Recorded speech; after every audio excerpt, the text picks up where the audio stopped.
next year. Mr. President, why should importers' money go to American farmers? Because the American farmers have been used as a vehicle for China to try and hurt our country. And they've been very brave. No, in particular the farmer.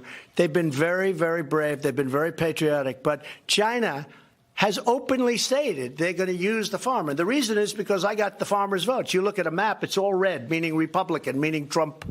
It's all red in the middle states, as you know. It's got a little blue here and a little blue there. So if you look at, I guess China's they're definitely a smart player. They went out and they said, we're going to attack the farmers, and they did. And the farmers said, you know what? We're with our president. I never heard, even on some of the networks and cable channels that are negative, I've never heard any of the farmers speak badly. They said, you know, you told me that, Mike. The president he's doing the right thing. They've been unfair to this country. And they're not talking about farm, they're talking about everything. China's been unfair to this country for many, many years. Finally, we have somebody that's fighting back. And by the way, successfully fighting back. We're talking about hundreds of billions of dollars. But I've never had a farmer come out and say, you know, I'm not doing that well. They say, just go and do it. You're going to end up better, much better in the end. And again, if you go back 20 years, the farms have come down. The prices have been coming down for many, many years, long before I ever thought about doing this. So we're going to be very successful. But in the meantime, they have been attacked. The farmers have been attacked by China. And all I'm doing is helping them get that beautiful, flat, nice, level playing field, right? Okay? Thank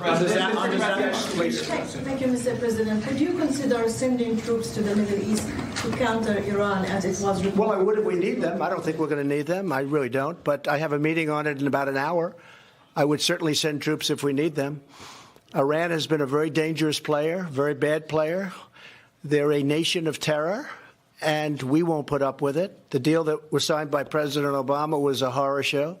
It's a terrible deal. The minute I collapsed that deal and terminated it, Iran went in a very bad direction. They're now suffering massive problems financially. They have inflation that's about the highest in the world. They're people, and they're great people. I know many Iranians, they're great people. But the country is in very bad shape. When I first came here, that was a country of terror. They were all over. I remember, and I've told this story, but I've been at many different meetings where every single problem caused in the Middle East, and maybe beyond, but in the Middle East, was caused by Iran. They were behind every single, we had 14 different attacks at one point. They were behind every attack. So we'll see what happens with Iran. No, I don't think we'll need it, but if we need it, we'll be there in whatever number we need. Yes, ma'am. Do you think that the United States reduced its footprint in the Middle East too far? And now no, I don't think so. I don't think so. Look, I don't think we ever should have been there. Okay, I inherited this mess. Should we have been there? No, we shouldn't have been. Should we have gone to Iraq? Should we have attacked Iraq, which did not knock down the World Trade Center? We had a place that was not conducive to terrorists, okay? The terrorists were killed instantly in Iraq.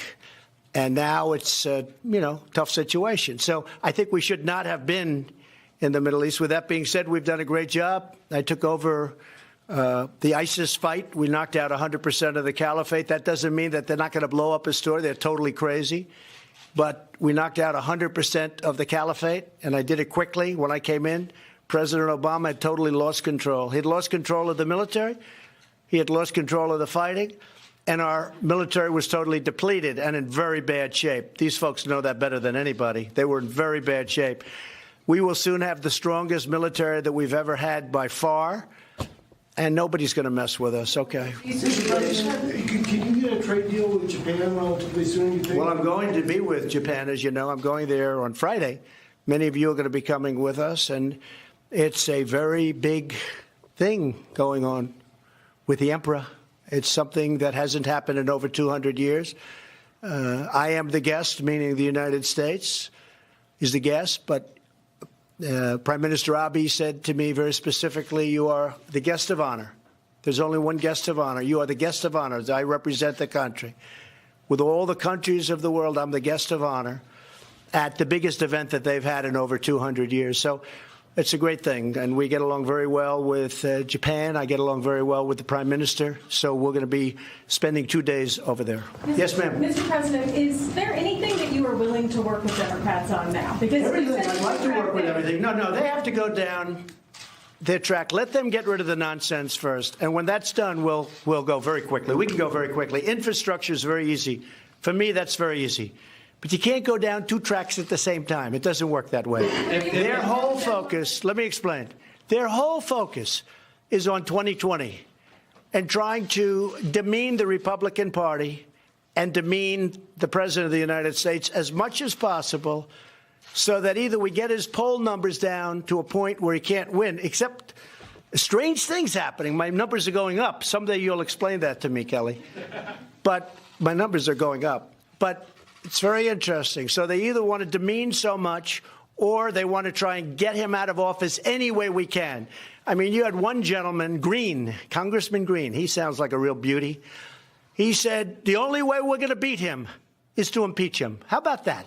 The only way, did you see that statement, fellas? The only way we're going to beat him is to impeach him. That is a terrible thing for this country.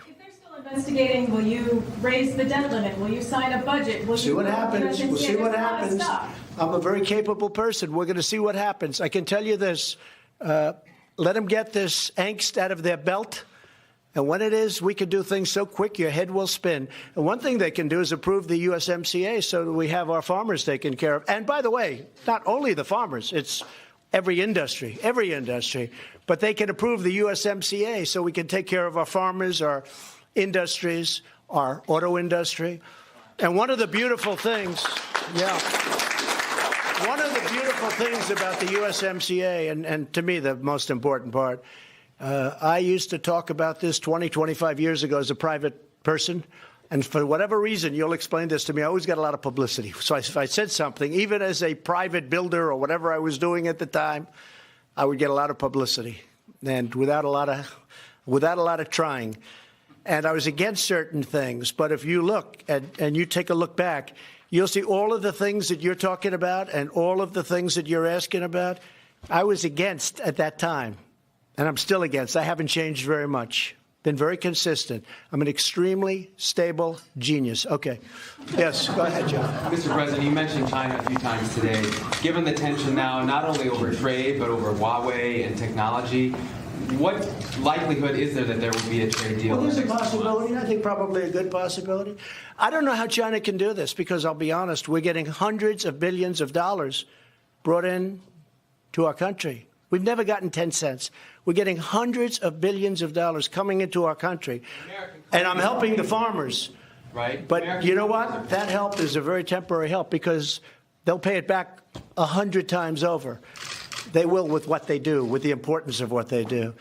But Huawei is something that's very dangerous. You look at what they've done from a security standpoint, from a military standpoint, it's very dangerous. So it's possible that Huawei even would be included in some kind of a trade deal. If we made a deal, I could imagine Huawei being possibly included in some form of or some part of a trade deal. How would that look? It would look very good for us. The Huawei part, how would you design that?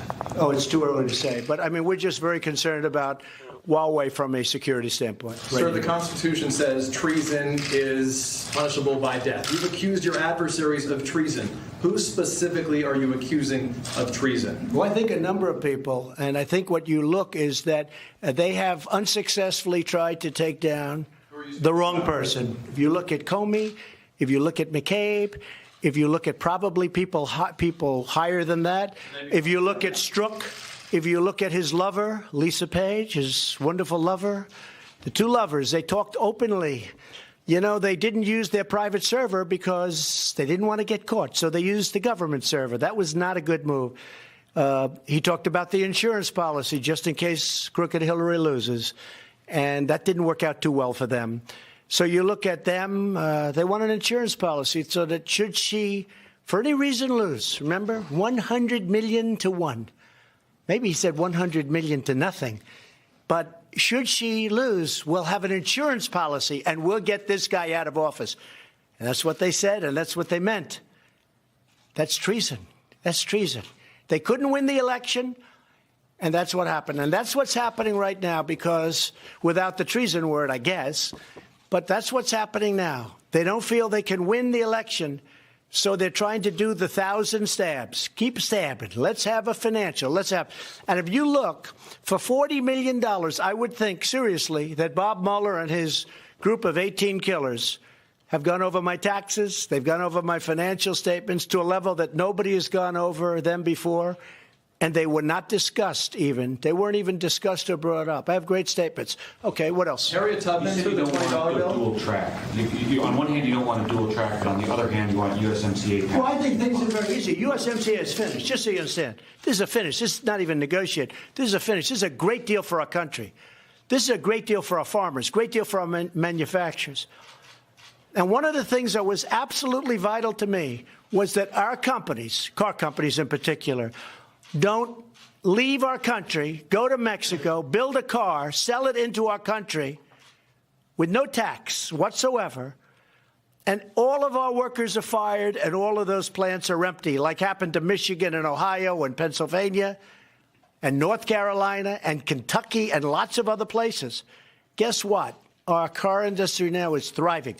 And under the USMCA, it's prohibitive to do that financially. It's prohibitive. It will be a tremendous price. Nobody will do it. And if you look, since I've been president, the mass exodus, they have almost 30% of our business in Mexico, our car business. It's ridiculous. It's all stopped. It's all stopped. Nobody's doing it. And now, as you saw in Ohio, great state, unbelievable state, the only thing I had was General Motors closed Lordstown plant, its big Lordstown plant. And I called up Mary Barra and I said, Mary, you either sell it or open it. She didn't like the way I talked to her. I said, I don't care. Doesn't matter to me. You either sell that plant or open that plant. And she sold it to a very good company, I think, that will do a good job making electric trucks. Okay. Thank you all very much. I appreciate it. Thank you. Thank you very much. Harriet Tubman. All right, the president making a lot of news there. Welcome, everybody. Neil Kudo, This Is Your World, explaining how he's going to try to help farmers in the middle of this back-and-forth trade battle with China to the tune of $16 billion in relief that he says he's getting from the billions of dollars coming in on those tariffs on China. Now, he referred to hundreds of billions of dollars. He's talking about the potential, I assume, from tariffs that kick in on $200 billion worth of additional Chinese goods on the 1st of June, and that could be pushed back even further. But he made some news as far as negotiating here when he discussed the possibility that Huawei, the Chinese telecom concern that's been accused of spying and snooping on customers and American telecom giants, could be part of a trade deal here. But again, this $16 billion committed up front follows $12 billion last year, you might recall, for farmers. They say that dwarfs the amount of money they've lost as a result of losing China as a customer, particularly for buying things like soybeans and wheat. That market has deteriorated as China has found other venues to get that, notably from Brazil, Argentina, that sort of thing. But it was a news-making conference, to put it mildly. John Roberts now on how this changes the equation, or whether we're still looking at a big impasse that could go on a while. John. I think we're still looking at a big impasse in Congress to go on. I mean, when the president was talking about the USMCA, the new trade deal between the United States, Mexico, and China, he said Nancy Pelosi is a mess. She doesn't understand the bill. He said, I think she wants to approve it, but she doesn't get it. It's believed that Nancy Pelosi will at some point put it on the schedule and will try to pass it with as little fanfare as possible, so not to appear as though she's giving the president a win. But then the president also talked about that meeting yesterday that he attended for about 120 seconds, again calling her crazy Nancy, saying she's lost it, referred again to crying Chuck, and then went on at length about the Democrats wanting to go down the road of impeachment and maybe not actually do it, but certainly keep up the investigation, saying that that's the only way that they're going to win in 2020 is by doing everything they can. He said he called it 1,000 stabs to try to keep the president off balance. The feud is definitely continuing because earlier today, Nancy Pelosi doubled down on her comments yesterday about the president engaging in a cover-up and obstructing justice, and that whole thing taken together might be impeachable. Listen to what she said at her weekly news conference. the things that he is doing. It's very clear. It's in plain sight. It cannot be denied. Ignoring subpoenas, obstruction of justice. Yes, these could be impeachable offenses. I do think that impeachment is a very divisive place to go in our country.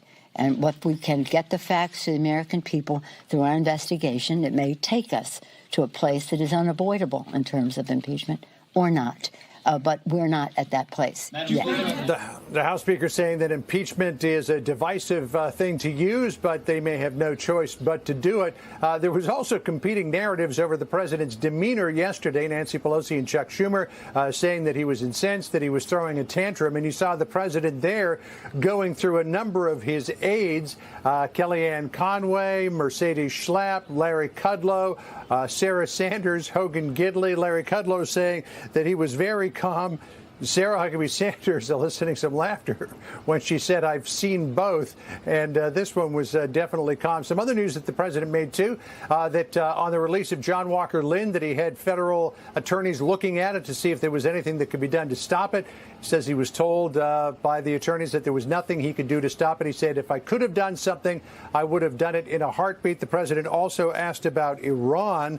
He says he does not think that he will need the troops, Neil, but if they were necessary, he would definitely go with whatever the Pentagon recommended. It's another one of those days, Neil, where, you can't stop watching until the lights go out and the sun goes down, because something's going to happen. Man, just another slow news day at the White House. Thank you, John Roberts. You bet. But this is the president in this bailout to farmers, $16 billion. That is really significant. It's now up to $28 billion over the last two of these bailouts. You know that it's not exactly Republican ideology to be for this kind of thing, but the farmers are hurting big time as a result of the China tariffs. Now, in this news conference, the president said that China is paying for the $16 billion. Well, that's kind of like Mexico is paying for the wall, because, it's tangential. It's importers take it on the chin with increased tariffs on various Chinese products, and one specific industry is getting this bailout. I'm going to have the Secretary of Agriculture, Sonny Perdue, on the show tonight and ask him about this, because there are some concerns, even Chuck Grassley from Iowa, that this is misplaced and may affect the market in the wrong way. Well, it was a little bouncy today, as you know, and it's interesting, Brett, when we talk about tariffs, in the end, you and I pay them. American consumers, the businesses and all can try to prevent passing along the entire 25% price tag on this latest wave. They're not going into effect yet. But I did notice that the president referred to hundreds of billions of dollars that's coming in from China. To my math, I think it's between 35 and 39 billion on the 10% that was in effect on other goods before these new ones kick in. Do you know where, or is he factoring out into the future the $200 billion worth of additional goods that are up for tariffs, or maybe the $300+ billion that could be coming? Where's he getting that figure? I don't know. I think that is projecting to what could be. The hope is, obviously, on the inside of the negotiations, that they come to some conclusion, that they turn it around to optimism, and there is some hope there. The other issue of this is about planting, Neil, and the planting is still going on. Some of the wet weather in farmlands delayed it, and now there is a concern from Grassley and others that say that some of these farmers could choose to plant more soybeans because they sense that soybeans are going to get another bailout down the road, and that's how you make money from the government. So it affects the market in a strange way. So that's some of the question marks. One thing that stood out to me too, Brett, and came out of the blue, and maybe I was just not aware that it was in the list of items that he would raise as part of a negotiation with China. Huawei, this firm, of course, has been caught dead center, spying on American firms and snooping on top telecom concerns. They've been sort of singled out to not do business with, and all of a sudden now he threw them into the mix as part of the deal, hinting that they'd maybe be forgiven for that and continue to do business with U.S. entities. What was your read on that? I thought that was fascinating. That was another very newsy part. I mean, if you have your Secretary of State going out saying that Huawei is a threat to the national security and that any Western country that uses it potentially could be spied on by China and give all its information through its 5G system, if you have the Secretary of State out there saying that, you obviously have come to the conclusion as the administration that this is a threat. But the way he talked about it, as you rightly point out, was that it could possibly be thrown into some kind of deal. We don't know what all the details are of that. You know, Brett, you've been around there a while. You're a young guy, obviously, but the ill will and the tension between the two sides with the nicknames and the disparaging comments on both sides. Apparently, Chuck Schumer's just said some zingers in response to the president's crying Chuck comments, I guess. But it's particularly nasty, and I'm wondering, it's one thing to talk about we could still do business or whatever, but in this environment and the approaching election year, I wonder if anything can get done. I doubt it. I think if push comes to shove, Neil, the big things like raising the debt ceiling so the government can continue to operate, those things are must-dos. But the things that potentially could be bipartisan wins, like infrastructure, it's hard to see you get from point A to point B in this environment. And the president made clear that, he made an outreach with this infrastructure. Nancy Pelosi really cannot have it both ways. The House Speaker wants to not have impeachment, but have impeachment, judging by her press conference earlier today. And I think that there's some pressure inside that caucus to go forward with, as the president says, the I word. All right. Thank you, my friend, very much.